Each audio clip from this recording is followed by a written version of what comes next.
आशिकान रसूल की दीनी तहरीक दावत इस्लामी के तहत मुल्क को बैरून मुल्क जामियातुल मदीना की ब्रांचेस कायम हैं, जिसमें तलबा कराम को दीनी उलूम से मुज़य्यन करने के साथ साथ तंजीमी और अखलाकी तरबियत के लिए अरकान शूरा और मुबल्लिगीन दावत इस्लामी के सुन्नत व भरे बयानात का सिलसिला रहता है। इसी मुनासबत से रुकन शूरा मौलाना हाजी अब्दुल हबीब अत्तारी ने बजरिया वीडियो लिंक सुन्नत व भरा बयान करते हुए जामियातुल मदीना मॉन्ट्रियल कनाडा के तलबा कराम को मदनी फूलों से नवाजा।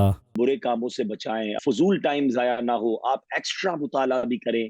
आप देखें कि यंग एज में कितने बड़े बड़े उलमा दावत इस्लामी ने बना दिए, मगर छोटी एज में ये इल्म के समुंदर कैसे बन गए। तो इन्होंने माशाल्लाह अपना वक्त जाया नहीं किया, इन्होंने इल्म दीन हासिल किया। आपने इल्म नाफे के लिए दुआ करनी है, आपने अल्लाह की बारगाह में हाफजे की मजबूती की दुआ करनी है।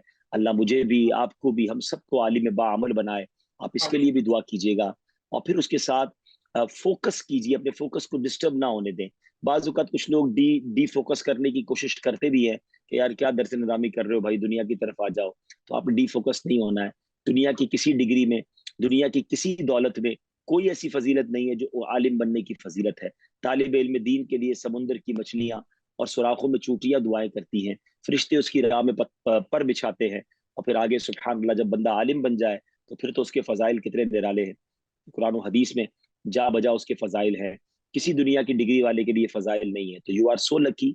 यकीनन शैतान नहीं चाहेगा आप आलिम दीन बने, शैतान नहीं चाहेगा आप बेहतरीन मुबल्लिग बने। वो आपको कहीं ना कहीं आपका जहन खराब करने की, आपको डीफोकस करने की कोशिश करेगा।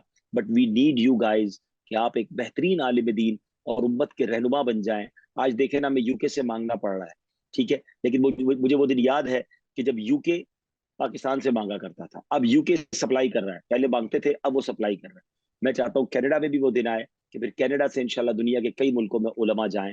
और इंशाल्लाह आप पहली बैच है, आप पहला यूं समझिए कि वो बीज है कि जिसका इंशाल्लाह गुलशन बनेगा और जिसके बाग ले लहाएंगे।